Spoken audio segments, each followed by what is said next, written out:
The Western Bloc, they're desperate, and gold, of course, is going to be a really important part of the new BRICS system, because they know that gold is the monetary asset par excellence. It's been for thousands of years. The only reason the dollar has been trusted for so many decades is because it used to be as good as gold until 1971. But what I think the BRICS are going to do, they're not going to have one currency control everything like the dollar did. It's going to be more representative of all the countries, and gold is going to be like a neutral asset. Russia has put forward a bold proposal for BRICS member nations to create their own precious metals exchange, a move that could disrupt the long-standing international pricing mechanisms for gold, silver, platinum, and other precious metals. Financial analyst and commentator Mario Innecco points out that BRICS countries are moving toward a model where gold functions as a neutral reserve asset. This would allow each member nation to link its currency to gold rather than relying solely on the US dollar, as was done under the Bretton Woods system. In recent years, BRICS members and central banks worldwide have accumulated gold at near-record levels, with many nations choosing to store these reserves within their borders. This trend reflects a broader shift to secure dollar assets with gold, underscoring the metal's role as a benchmark and hedge against currency volatility. Moving away from dollar-denominated pricing has led to significant outflows from the dollar into gold, positioning it as a critical asset for central banks and commodity trading advisors.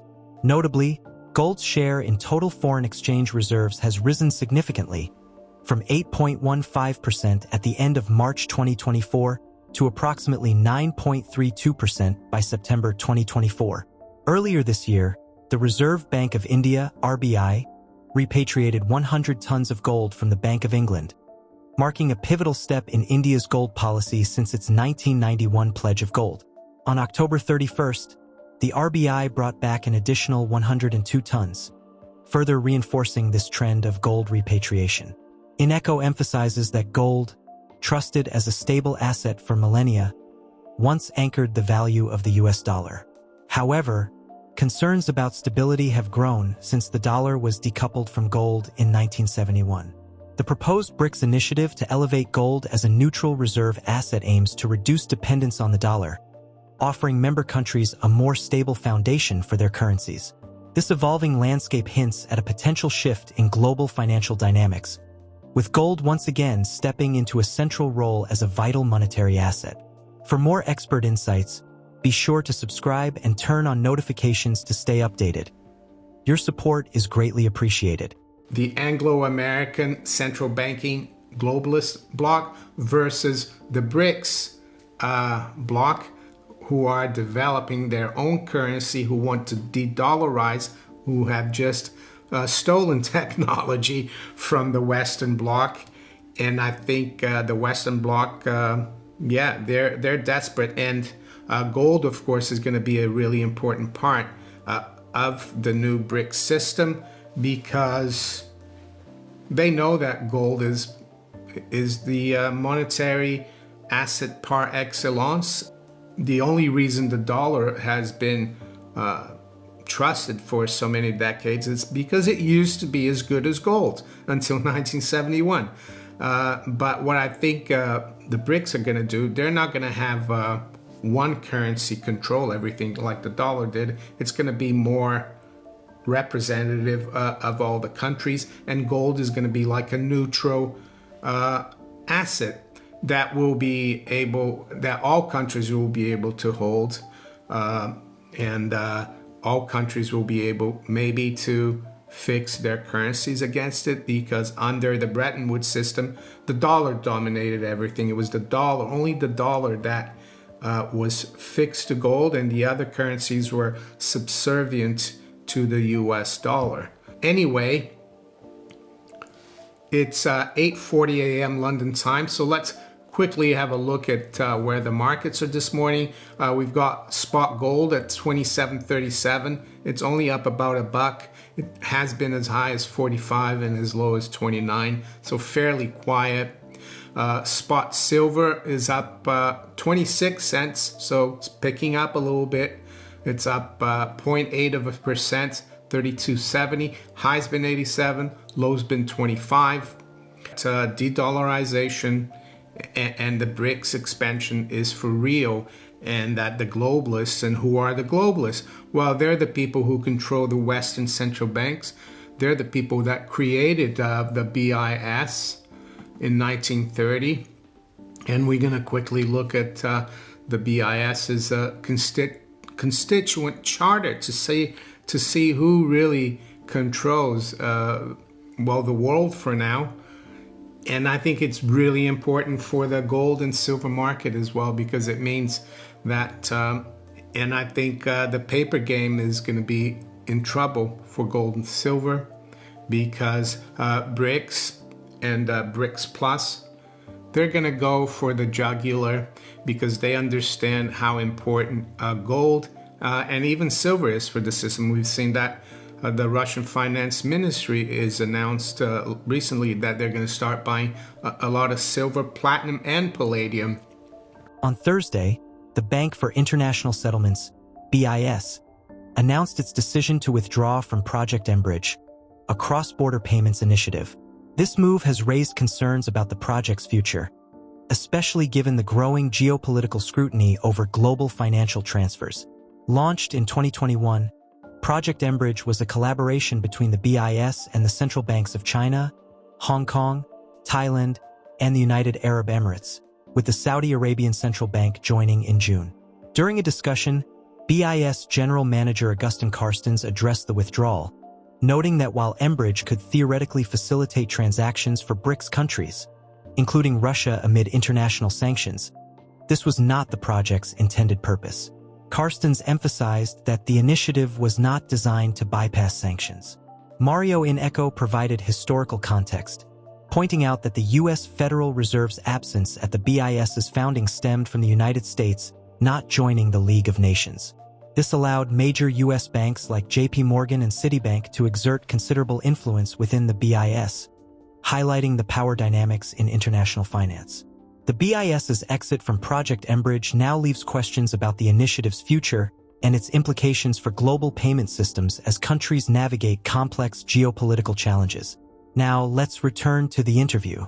Back to the BIS and Enbridge and the BRICS payment system and the globalists. It's all really getting interesting, because there's always a doubt, because we knew that Enbridge was like a BIS project, and that I think it was China, Hong Kong, Singapore, Thailand, and a few other countries were working along with the BIS to develop this payment system. And a lot of people said, well, the BIS is a globalist institution, and I agree. So let's just go through here the constituent charter of the BIS from January 20th, 1930. And you can see who's really the power behind the BIS. This has been amended, of course, over the years, but it shows the original owners, who really controls the BIS. Whereas the power signatory to the Hague Agreement of January 1930 have adopted a plan which contemplates the founding by the central banks of Belgium, France, Germany, Great Britain, Italy, and Japan, and by a financial institution of the United States of America, of an international bank to be called Bank for International Settlements. And all these European central banks at the time, they were privately owned. They might have been made public, but the control is still there from the bankers behind the scenes. And whereas the said central banks and a banking group, including Messrs. J.P. Morgan and Company of New York, the First National Bank of New York, the First National Bank of Chicago, have undertaken to found the said bank and have guaranteed or arranged for the guarantee of the subscription of its authorized capital amounting to 500 million Swiss francs, equal to 145,161,290.32 grams of fine gold, divided into 200,000 shares. They've amended that, of course. Now they look at the ownership in terms of special drawing rights, SDRs. But yeah, gold, of course, is the most important monetary asset, and the BIS knows it. And it was founded with gold, of course. But what you can see here, the reason the Fed was not involved is because the United States did not join the League of Nations. So technically the Federal Reserve couldn't join up with foreign central banks. So what they did is they had JP Morgan and Citibank, which is probably part of what the First National Bank of New York became now, and others. They got involved.